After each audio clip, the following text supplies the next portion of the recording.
sepak dan keadilan. Singkatnya hadirin yang saya hormati. Shalom, Salve, Assalamualaikum warahmatullahi wabarakatuh. Om Swastiastu, Namo Buddhaya, salam kebajikan, salam sehat, salam kolaborasi dan sinergi antara pemerintah, dunia usaha dan serikat kerja atau buruh dalam melindungi dan menciptakan pekerjaan yang kontributif dan membangun menuju NTT yang sejahtera. Bapak Ibu hadirin yang saya hormati, selanjutnya kami akan melaporkan kegiatan dialog ini sebagai berikut. A. Maksud dan tujuan. Maksud dan tujuan diselenggarakan kegiatan dialog ini adalah maksud sebagai momentum bersama dalam rangka menyongsong dan memperingati Hari Guru Sedunia PBB tahun 2026 di Provinsi Nusa Tenggara Timur. Kedua, dapat menciptakan hubungan industrial yang harmonis, dinamis, dan berkeadilan. Tujuan. Adapun tujuan dari kegiatan dialog lembaga ini adalah satu, memberikan pemahaman terkait perlindungan pekerja dan kolaborasi bersama, mewujudkan kemajuan dunia usaha dan kesejahteraan pekerja di Provinsi Nusa Tenggara Timur. Kedua, memberikan pemahaman terkait pemenuhan hak dan kewajiban dan masalah-masalah penyelesaian perselisihan hubungan industrial yang kerap kali terjadi di wilayah Provinsi Nusa Tenggara Timur. B. Waktu dan tempat. Kegiatan dialog ini dilaksanakan selama 1 hari, yaitu pada hari ini Kamis tanggal 30 April 2026, bertempat di Aula Paris sampai selesai. C. Metode. Metode yang digunakan dalam pelaksanaan kegiatan dialog ini adalah panel diskusi dan tanya jawab. D. Narasumber dan peserta. Narasumber. Narasumber dalam kegiatan dialog ini adalah sebagai berikut: 1. Bapak Gubernur Nusa Tenggara Timur, Bapak Kapolda Nusa Tenggara Timur, Kepala BP3MI, Kepala BPJS Ketenagakerjaan dari unsur pemerintah. Yang kedua, Bapak Ibu pimpinan organisasi pekerja dan pimpinan organisasi pengusaha. B. Peserta. Kegiatan dialog ini diikuti peserta sebanyak 300 orang. Peserta yang terdiri dari lembaga pemerintah, yaitu TNI, Polri, BPJS Ketenagakerjaan dan BPJS Kesehatan, APiNU, Serikat Pekerja, Serikat Buruh, komunitas tokoh agama, akademisi, organisasi mahasiswa yang terdiri dari BEM, sekolah dan yayasan, LSM, dan masyarakat. Bapak Ibu hadirin yang saya hormati, pada kesempatan ini juga kami selaku panitia penyelenggara menyampaikan permohonan maaf yang sebesar-besarnya apabila dalam pelaksanaan acara ini terjadi hal-hal yang tidak menyenangkan. Kami juga menyampaikan ucapan terima kasih dan apresiasi yang setinggi-tingginya kepada Bapak Ibu pimpinan perusahaan, BPJS Ketenagakerjaan, PLT Bulog, Sukovindo, Menko yang telah memberikan dukungan atas terselenggaranya dialog pada hari ini, dan kepada semua pihak yang telah berpartisipasi yang kami tidak sebutkan satu persatu. Oleh karena dukungan Bapak Ibu semua merupakan bentuk kepercayaan terhadap visi dan misi dasar cita Bapak Gubernur dan Bapak Wakil Gubernur NTT dengan semboyan "Ayo bangun NTT". Semoga komitmen ini memberikan dampak positif bagi kemajuan masyarakat NTT. Demikian yang dapat kami laporkan. Selanjutnya kepada Bapak Gubernur Nusa Tenggara Timur, mohon dengan hormat berkenan untuk memberikan arahan sekaligus membuka acara secara resmi kegiatan dialog dalam rangka memperingati Hari Guru Internasional dan Provinsi NTT tahun 2026. Terima kasih. Sekaligus membuka secara resmi dialog interaktif kita pada hari ini. Kepada Bapak, kami silakan.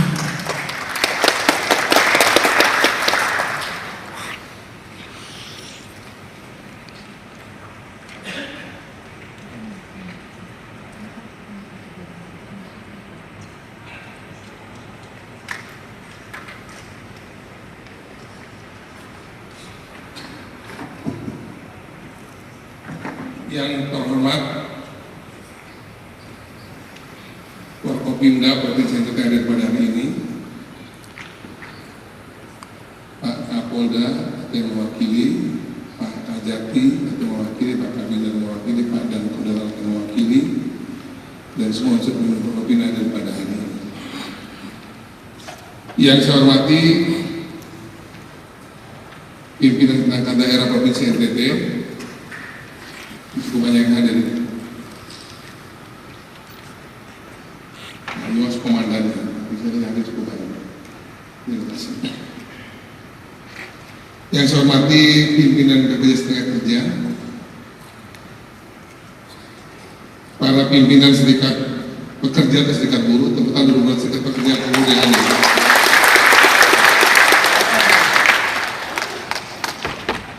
Yang saya hormati juga jajaran pimpinan Kadin, Apindo, kemudian juga Kepala BP3RI, masih di sini seterusnya. Berapa? Ya, bagus anaknya. Kemarin Menteri Motor ke Jakarta, saya tahan dulu, jangan ya, para akademisi, tokoh agama, tokoh masyarakat, teman-teman aktivis yang ada pada hari ini, dan juga tentunya para narasumber dari BPJS Tenaga Kerja, Kepala BPJS Tenaga Kerja, Pak Wawan, Ketua Konfederasi Serikat Pekerja Seluruh Indonesia Provinsi NTT, Pak Stanis, Ketua Konfederasi Serikat Buruh Sejahtera Indonesia Provinsi NTT, Pak Kris, ya. Kemudian Ketua Apindo, Pak Tadi Sembilan, ya. Kemudian Ketua Kadin, oleh Pak Robi Damis, dan Kepala BP3RI nanti Bu Ratu, dan semua tamu undangan, teman-teman pers media yang selamat dan berkah. Salve, Shalom, Assalamualaikum warahmatullahi wabarakatuh. Om Swastiastu, Namo Buddhaya, salam sehat, salam kebajikan bagi kita semua. Pada kesempatan yang pertama ini, puji kehadirat Tuhan, kita bisa melaksanakan acara diskusi dalam memperingati May Day, Hari Buruh Internasional, sebagai langkah konkret kita untuk merayakan hari kerja ini dengan lebih produktif dan lebih positif. Tema tahun ini yang kita usung adalah kolaborasi bersama mewujudkan kemajuan industri dan kesejahteraan pekerja. Tema ini tentu menjadi tema yang menarik karena selalu tripartit itu atau tiga pihak itu terkadang tidak selalu bertemu dalam banyak urusan. Antara pemerintah sebagai penengah, antara serikat buruh atau serikat pekerja, dan juga dengan pengusaha itu kadang di banyak soal itu lebih sering berbeda jalan daripada bertemu jalan. Nah, pada titik ini saya pikir acara hari ini mudah-mudahan kita bisa makin memperbanyak hal-hal yang bisa dipertemukan antara terutama pengusaha dan pekerja. Karena sejatinya kedua pihak ini itu bukan cuma saling membutuhkan, tapi tidak akan ada salah satu pihak yang bisa berjalan tanpa pihak yang lain. Pengusaha tidak bisa jalan tanpa buruh atau pekerja atau orang karyawan yang membantunya, dan para buruh pekerja tidak bisa bekerja kalau pengusahanya tidak bisa menjalankan usahanya. Jadi ini titik kompromi yang terkadang tidak mudah antara kedua belah pihak mencari solusi, atau bahkan juga pemerintah masuk di dalamnya, sehingga diskursus ini akan menjadi pembicaraan yang laten ataupun terjadi dari waktu ke waktu.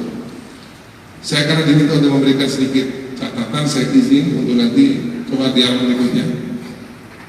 Kita melihat kondisi penduduk usia kerja saat ini, di mana angkatan kerja dan usia kerja kita itu bisa tangkanya di sana, masih ada gap yang cukup besar antara penduduk usia kerja dan angkatan kerja.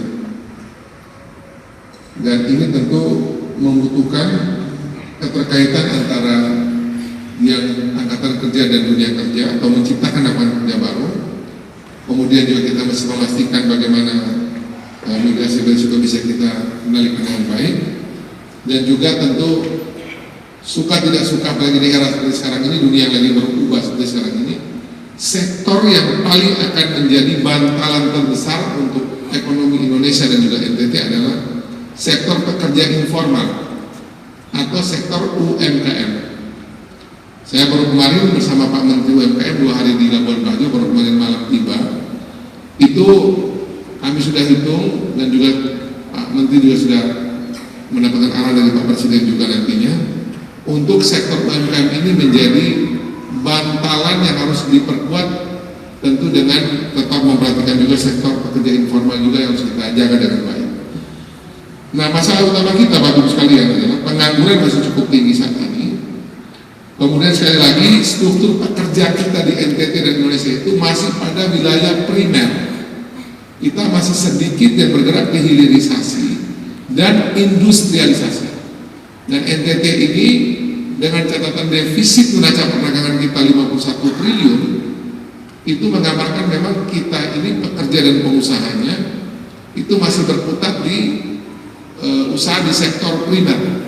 Kita produksi beras, kita jual beras. Produksi ini jual ini mentah, tapi tidak dalam bentuk yang sudah kita hilirisasi.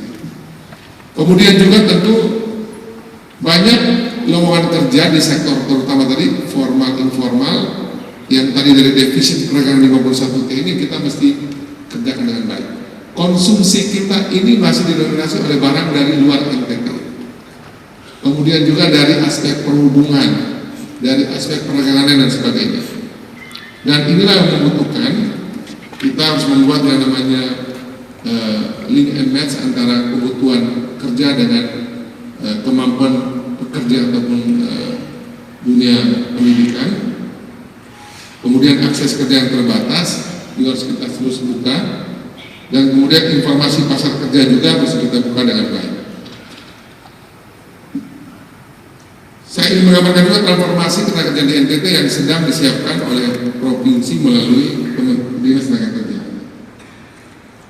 Kami tentu mendorong agar untuk di salah satu dasar cita Melki Joni ini tenaga kerja di NTT ini harus kita perkuat kapasitas dan profesionalitas dan keterampilan teknis. Banyak orang mengatakan pekerja-pekerja di NTT ini sebagian sudah, tapi mayoritas itu masih belum berkompeten, belum berskill sesuai dengan tempat kerjanya. Sebagai contoh misalnya, kita tuh cari pengusaha, cari pekerja di perhotelan itu tidak mudah. Lulusan-lulusan dari berbagai tempat teknisnya ke situ tuh pasti ada saja. Tapi yang secara spesifik dia bisa bekerja langsung di sektor pariwisata itu butuh pendidikan berikutnya. Kemudian juga migrasi yang aman dan produktif baik di dalam maupun di luar negeri itu juga masih jadi soal yang tidak mudah.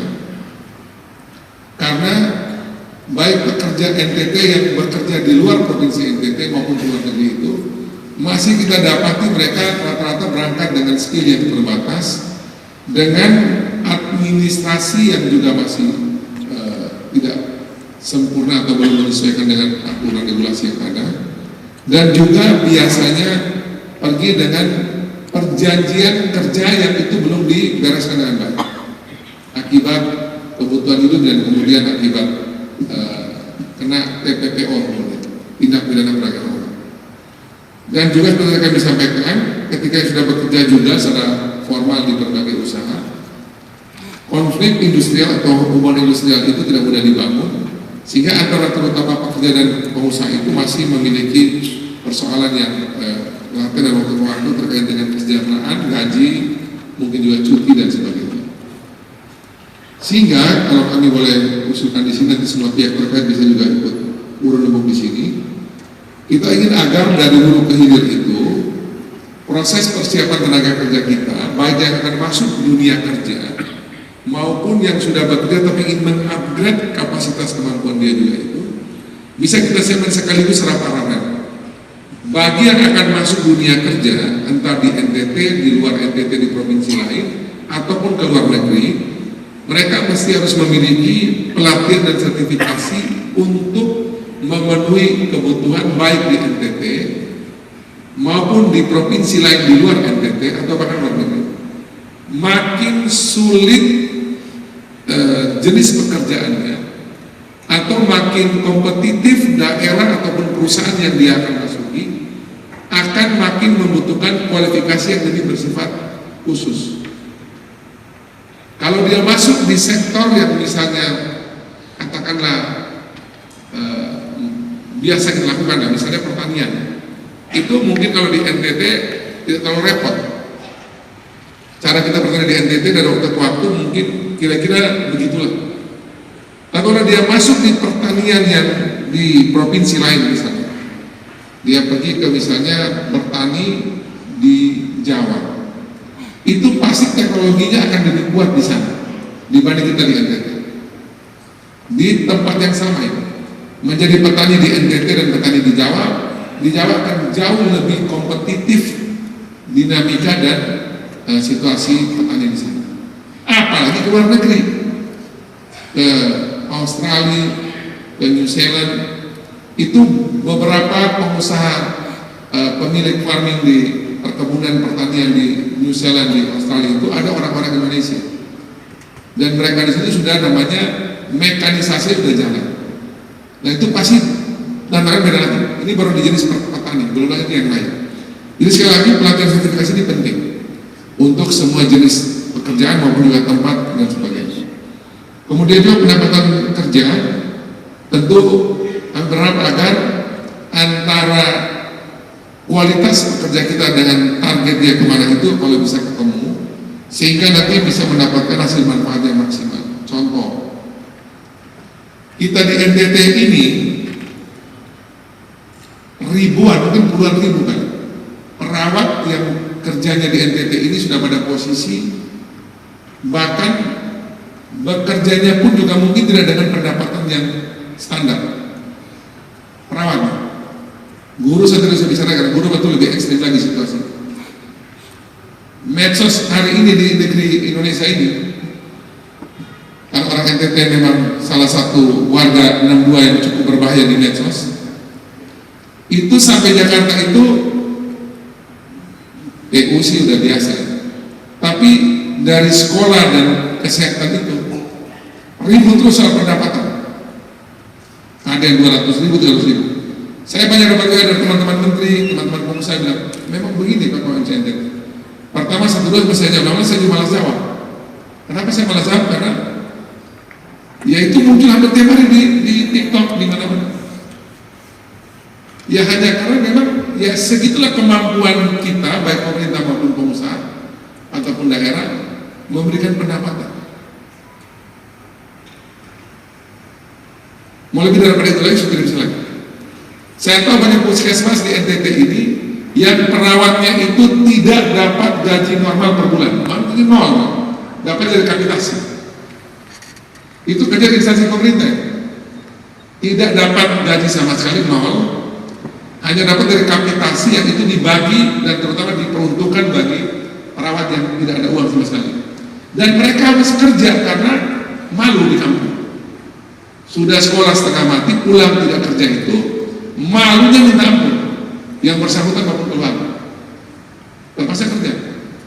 Padahal kalau dia mau sedikit lebih maju lagi ketemu sama Purahmi atau ketemu teman-teman yang seperti yang saya lihat di musuh ya, itu mereka siapkan diri dengan baik, atau binawan grup atau lewat podcast, itu perawat-perawat yang punya kapasitas ini dilatih sebentar, masuk di Jepang itu dapat gaji bisa puluhan juta, lebih 25 juta, 30 juta bersih per bulan.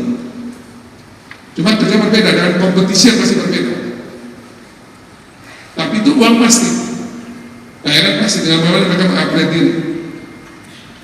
Kemudian soal hubungan industrial, ya ini pekerjaan kita waktu kita bereskan.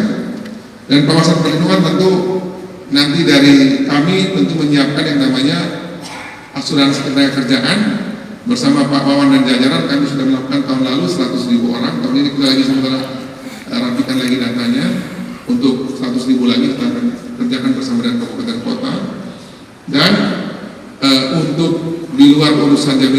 asuransi dan ketenagakerjaan, tentu pengawasan ketat dari kepolisian, kejaksaan sangat penting juga untuk memastikan tidak ada pekerja kita mengalami eksploitasi. Kemudian proses kesempatan kerja, kami terus mendorong agar di job seeker dan job creator ini kita bisa isi dengan baik, dan kaitan dengan yang pekerja migran dulu, saya sentuh dulu dikit karena ini menyangkut banyak soal juga yang kita alami di NTT. Ini ada pendeta ini, saya lihat ada Suster Loren dan teman-teman aktivis pekerja migran. Saya waktu Lebaran kemarin ketemu dengan Pak Menteri Pekerja Migran, Pak Mukhtarudin. Kemudian juga Ibu Wamennya, Ibu sekalian sudah saya sampaikan juga. Saat ini kita punya dukungan untuk KUR pekerja migran 50 miliar.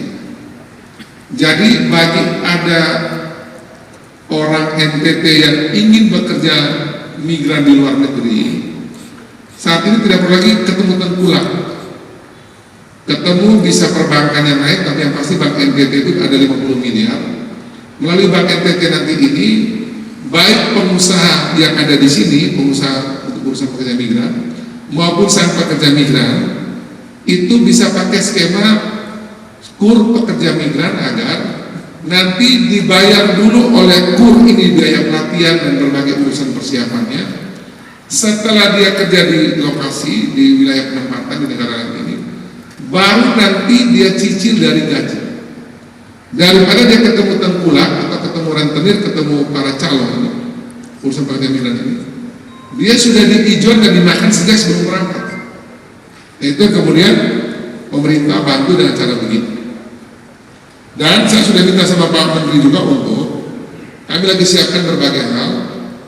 Kalau sudah cukup siap nanti berbagai persyaratan itu, seluruh pekerja migran asal NTT berangkatnya dari sini ke luar negeri. Dia tidak lagi dia keluar lewat Batam, lewat Nunukan, lewat Jawa, itu cukup. Semua diproses di NTT, keluar dari NTT. Ini lagi saya kerjakan itu dengan Pak Menteri Perhubungan bersama para pihak. Kenapa begitu? Karena biar hilirisasi pekerja migran kita itu selesai juga di NTT. Jadi ada penerbangan langsung, nanti kami akan buka mungkin per minggu berapa kali itu, 1 kali paling tidak. Untuk dapat ke Singapura atau ke Malaysia langsung dari Kupang. Jadi semua pekerja migran nanti berangkat itu dari Kupang langsung ke sana. Jadi biar kita kontrol bersama polisi, bersama kejaksaan, bersama nanti dengan imigrasi dari itu keluarnya nanti dari Kupang. Itu lagi kami siapkan untuk bersama ini dengan teman-teman pekerja migran, dengan para pengusaha yang mau di bidang ini kita kerja bareng-bareng. Dan berlaku juga nanti untuk yang keluar NTT, yang ke mana, ke provinsi lain. Kan kemarin kita baru lihat ada juga yang bekerja di provinsi lain kena tipu dia, tertipu dengan berbagai informasi tenaga kerja dari berbagai perusahaan pekerja yang tidak bertanggung jawab. Nah, ke depan juga nanti Pak Yos dan jajaran di Dinas Tenaga Kerja kami harapkan untuk seluruh informasi ketenaga kerjaan yang akan keluar NTT itu harus bisa diverifikasi kesahihan, kebenaran, dan juga kemana nanti ini ujung ini berjalan. Jangan sampai orang sudah keluar kemudian bermasalah kita pulangkan lagi, rugi 2 kali gitu. Mendingan kalau kita ketemu dia, kalau tidak ketemu kan bahaya. Jadi sekali lagi saya minta untuk semuanya dicek dulu, baik itu yang bekerja di luar NTT di provinsi lain, apalagi luar negeri, akan jangan sampai pemerintah juga melakukan pembiaran. Nah, nanti bagaimana teknis berjenjang bertingkat sampai level bawah nanti disiapkan sistemnya Pak Yos, Pak Kabis nanti dengan kepolisian dan kejaksaan dan Bu Rahmi ya, bisa sistemnya untuk biar tidak sampai jebolan dengan itu. Dan ini yang terakhir yang saya pikir penting untuk semua pekerja, untuk coba kita bisa bareng-bareng kita kerjain adalah pemerintah ini kan punya program sekarang untuk sekolah-sekolah vokasi bagi anak-anak SMK, SMK ataupun anak-anak kuliah yang memang mau untuk bekerja. Tapi saya sudah kemarin minta sama Pak Yos kita bikin yang lebih maju lagi. Sekarang ini juga kalau ada pekerja yang mau naik kelas dari pengusaha kita fasilitasi. Pemprov memfasilitasi pekerja-pekerja mau naik tingkat jadi pengusaha, tapi mungkin kelasnya UMKM dulu. Saya sudah bicara sama Menteri UMKM kemarin, untuk nanti kan kita dapat tahun ini itu dari Bank Himbara dan ada dari koperasi-koperasi kredit itu kira-kira sekitar 3 triliun. Kemarin Bank NTT saya baru dengan Pak Dirut dan jajaran baru tanda tangan dengan Menteri UMKM di Labuan Bajo itu kami dapat 350 miliar. 50-nya untuk kur pekerja migran, 300-nya itu untuk kur biasa. Nah, salah satu yang saya mau dorong untuk nanti kur itu bisa berguna adalah kur bagi para pekerja, buruh, karyawan, bahkan ASN itu saya minta juga yang sama. Jadi kalau ada orang mau jadi pengusaha dari kelas apa saja atau dari latar, boleh dia dari pekerja formal, informal, atau boleh dia dari ASN, P3K, silakan dari mana saja. Yang mau jadi pengusaha, pemerintah bantu fasilitasi agar dia bisa naik kelas jadi pengusaha. Untuk para pekerja, setuju kan tidak ini? Nah, mesti tepuk tangan. Jadi saya sudah lebih Pak Maman ini dari sudah 6 tahun ini Bank NTT sudah dapat tur. Saya lebih dia lebih Menko sudah dapat 1 T. Turun pertama 350. Dan salah satu yang saya ingin kerjakan adalah lebih baik teman-teman pekerja ini juga sekarang harusnya naik kelas juga jadi pengusaha. Cara baik kita bikin pelatihan jadi pengusaha. Kuliah kita siapin. Jadi pada pengusaha Apindo Apindo Kadin, jangan cuma siapkan orang pekerja seumur hidup. Kemarin Pak Menteri Pemukiman, Perumahan dan Kawasan Pemukiman Pak Ara bilang begini, ada office boy dari sebagai office boy menjadi pengusaha properti, asetnya bisa berapa puluh miliar. Nah itu berarti dia mungkin melatih diri sendiri. Tapi saya pikir para pekerja, para buruh ini, pekerja pada sektor formal informal ini kan sudah terlatih jadi orang dengan berbagai macam situasi. Dan pengalaman banyak tempat itu bisa kalau memang dia mempersiapkan diri. Jadi salah satu skema juga ke depan yang saya pikir perlu kita dorong adalah, dan pemerintah akan dorong dengan serius, karena kur sudah ada. Kita dorong agar para pekerja-pekerja ini jangan cuma bekerja seumur hidup. Yang memang punya keinginan siapkan diri lahir batin, ya jadilah pengusaha. Karena sekali lagi ada 51 triliun uang keluar NTT ini, yang itu bisa kita produksi di NTT. Kita butuh banyak pengusaha di NTT. Pengusaha yang ada masih sangat kurang. Masih sangat kurang di semua sektor. Pertanian, perkebunan, perikanan, perumahan, semua sektor bisnis di NTT ini masih kurang pengusaha. Jadi kalau ada para pekerja yang menjadi pengusaha, saya cuma menyebut itu alhamdulillah, puji Tuhan, haleluya, matur suksma, Profesor. Itu saya terima kasih betul. Kalau ada kepala dinas kayak Pak Alex Mubay, kan punya pengalaman banyak, uang banyak, no? Bikin usaha. Jadi May Day ini jangan cuma dirayakan sebagai Hari Buruh Internasional, tapi bisa menjadi hari di mana para pekerja juga punya mimpi dan mempersiapkan diri jadi pengusaha. Karena hanya pengusaha yang lahir dari rahim pekerja, hanya pengusaha yang lahir dari rahim buruh yang bisa tahu bagaimana suka dukanya menjadi seorang buruh, dan ketika jadi pengusaha dia bisa urus dengan baik dia. Nah kalau mau kita kerja urusan ini. Jadi sembari kita tetap urus hak-hak pekerja, buruh, termasuk juga teman-teman ASN yang terutama lapisan-lapisan bawah ini, itu tetap kita urus dengan baik sesuai kemampuan. Tapi juga sekaligus saya ingin mengajak bahwa ada 51 triliun uang yang keluar dari NTT ini yang butuh banyak pengusaha yang sebenarnya dari sektor pekerja ini bisa kita siapkan. Jadi buat ketua-ketua serikat-serikat buruh ini saya berharap kita sama-sama deh. Saya dari dulu tuh urusan ini sudah sama 5 tahun di DPR, begini-begini terus nih. Setiap May kita terima demo pemerintah, demo pengusaha. Ini pengusaha sekarang banyak mau tutup semua ini, gara-gara Hormuz. Gara-gara Hormuz ini banyak pengusaha mau tutup. Tapi ini juga membuka peluang baru sekarang. Sampai menjadi pengusaha di NTT, kita dulu kita coba cari mana bisa kita gempur barang-barang. itu kami akan kerja bersama-sama. Makanya saya bilang Pak Yos Pak Yos, kita ini kalau urusan demo, saya ini bukan demo ya, saya ini bukan, saya tukang demo. Saya dulu waktu 98 nyaris mati, karena dulu hampir ditembak-tembak juga di Bogor. Jadi saya dulu demo juga. Waktu Moses Gatot Kaca meninggal di Jogja, itu yang bimbing demo saya. Syukur dia mati, kita masih hidup. Nah, urusan demo saya sudah lewati. Tapi kalau boleh kita coba lompat lagi yang lebih bagus untuk daripada kita demo waktu sikat di lapangan, nah lebih baik coba pikir yang lebih produktif. Jadi kalau Pak Kris dan Pak Stan di sini akan dilihat lebih berhasil kalau dari tangan berdua pimpinan buruh ini lahir ada berapa orang jadi pengusaha baru. Nah itu boleh kita diskusi setelah habis May Day. Kita siapkan itu menjadi langkah konkret. Nanti Apindo dengan Kadin kelompok-kelompok pengusaha ini bina ada yang memang bagus jadi pengusaha, bina lagi jadi pengusaha baru. UMKM dulu kelasnya, pelan-pelan jadi pengusaha menengah dan sebagainya.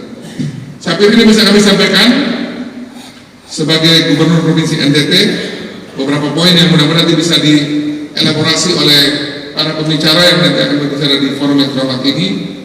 Saya tadi sudah sampaikan, nanti mungkin saya tidak bisa sampai selesai karena ada Pak Dirjen sudah di ruangan saya juga dari Kementerian Sosial untuk urusan sosial yang harus juga diurus. Tapi saya berharap nanti diskusi ini kita bicara berbagai lini isu-isu buruh dan pekerja, dan isu yang terakhir yang saya sampaikan ini kita siapkan juga para buruh jadi pengusaha ini salah satu isu juga kalau bisa diskusi. Buat Pak Dir Pintelkam, semoga bersama Pak Hans ini atur suasana May Day menjadi suasana yang hangat tapi tetap hangat bagi semuanya bersama dengan para pimpinan buruh dan semua pihak. Teman-teman aktif ada di sini kan? Cipayung ada Cipayung? Ada kan Cipayung? Ada ya? Teman-teman Cipayung saya lihat sudah pakai, mereka kalau 1 Mei pasti main juga ya? Harus main, aktivis harus main di isu-isu begini. Harus main itu turun lapangan dan menyuarakan yang baik. Dosen-dosen di Australia banyak ya? Ada dosen-dosen seperti Pak Amir saudara juga ada. Pak Adi Papa, bagaimana urusan pekerja migran aman lancar Pak? Lancar ya? Atur yang baik. Saya berharap agar nanti seluruh pihak kita urus pekerja dalam NTT dengan baik di semua sektor ya, tanpa kecuali. Kemudian juga yang akan bekerja di luar NTT di seluruh provinsi kita dengan baik, dan khusus luar negeri karena tempatnya agak spesial, kita lihat juga dengan baik. Sebenarnya di luar negeri juga ada yang agak serius, ada juga yang agak santai. Kita kalau nanti Burahmi coba fokus juga cari yang seasonal workers itu. Nah itu coba cari juga tuh di Australia, di New Zealand, di Inggris itu seasonal workers itu juga menarik. Dia berangkat ke sana itu tidak perlu yang canggih-canggih. Saya pernah terima di DPR RI waktu saya Komisi 9, itu usia maksimal 55 tahun. Cukup lulus SMP pun diterima. Yang penting sehat, bicara yang dia paham, ya seorang itu cukup. Tidak perlu bahasa lain. Ini di Inggris ini. Saya tanya kenapa begitu? Karena mereka di sana itu tinggal di karavan, di perkebunan, dan dia akan bertemu cuma dengan buah-buahan. Bagi petik ini, petik. Jadi tidak butuh bahasa Inggris yang canggih-canggih. Mereka tinggal di karavan dan urusan cuma petik-petik buah dan semacamnya. Tapi penghasilannya saya kaget juga. Jadi yang pergi suami istri itu mereka bilang pulang di sana kerja 6 bulan itu bawa uang 300 juta bersih di luar ongkos apapun untuk mereka ke sana. Kamu juga tinggal di sana. Karena jadi seasonal workers atau pekerja musiman itu di perkebunan itu dapat 1 orang 25 juta bersih. Artinya cuma petik-petik buah itu. Nah itu dia salah satu pekerjaan itu Burahmi ini banyak cerita soal pekerjaan migran. Dia pakar urusan ini dan dia serius betul soal. Saya itu bisa saya sampaikan ya buat Pak Bim semua ada di sini. Selamat berdiskusi dan semoga ini menjadi diskusi yang produktif buat kita semua dan menjadi beberapa rekomendasi yang konkret bisa kita bawa pulang di tempat tugas kita masing-masing. Tuhan memberkati kita semua. Selamat pagi. Salam. Salam. Salve. Salve. Wassalamualaikum warahmatullahi wabarakatuh. Om Santi Santi Santi Om. Namo Buddhaya. Salam sehat bagi kita semua. Ini tema apa nih Pak? Tema kita nih, satu tekad, satu tujuan, sejahtera bersama. Tagline. Kalau saya bicara Hari May Day di NTT, kita bicara satu tekad, satu tujuan, sejahtera bersama. Melalui perayaan May Day di NTT, satu tekad, satu tujuan. terima kasih, selamat pagi.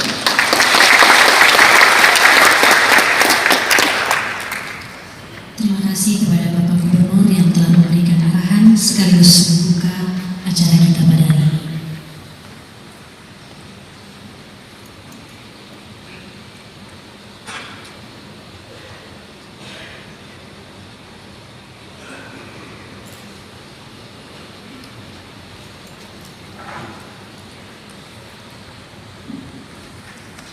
Selanjutnya, Bapak Ibu hadirin sekalian, kita akan masuk ke sesi dialog dan diskusi yang akan dimoderator oleh Kepala Dinas Tenaga Kerja dan Transmigrasi Provinsi Nusa Tenggara Timur. Kepada Bapak Yosef Rasi, kami persilakan untuk dapat mengambil tempat di depan.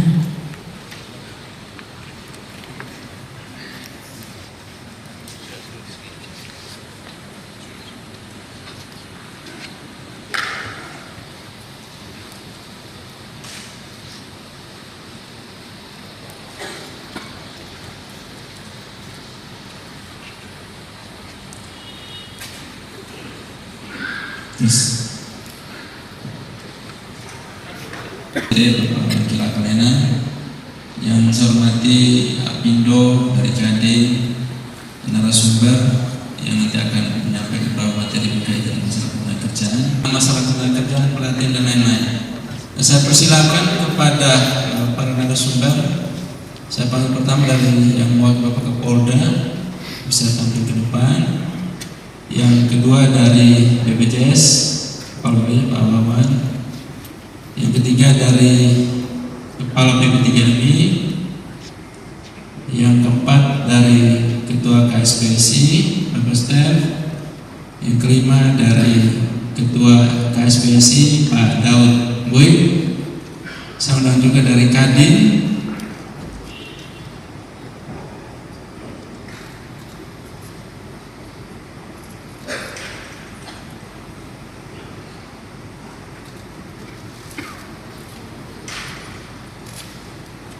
Baik,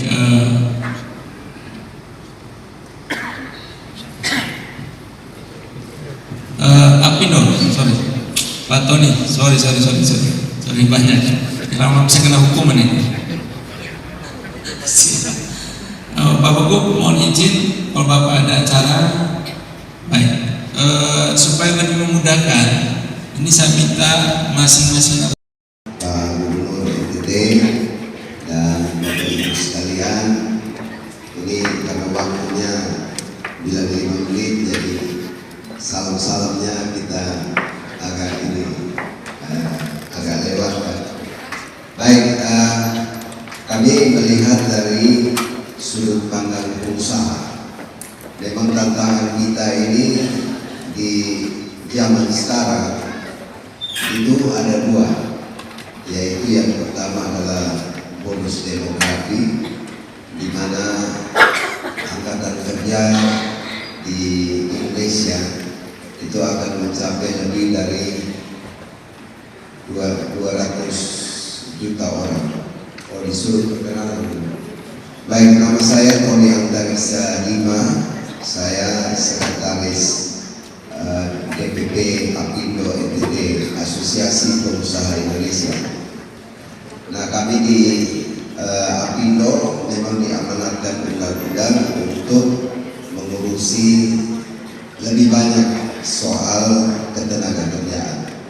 Makanya biasanya kalau setiap akhir tahun kami akan bersama-sama dengan Dewan Pengupahan untuk menentukan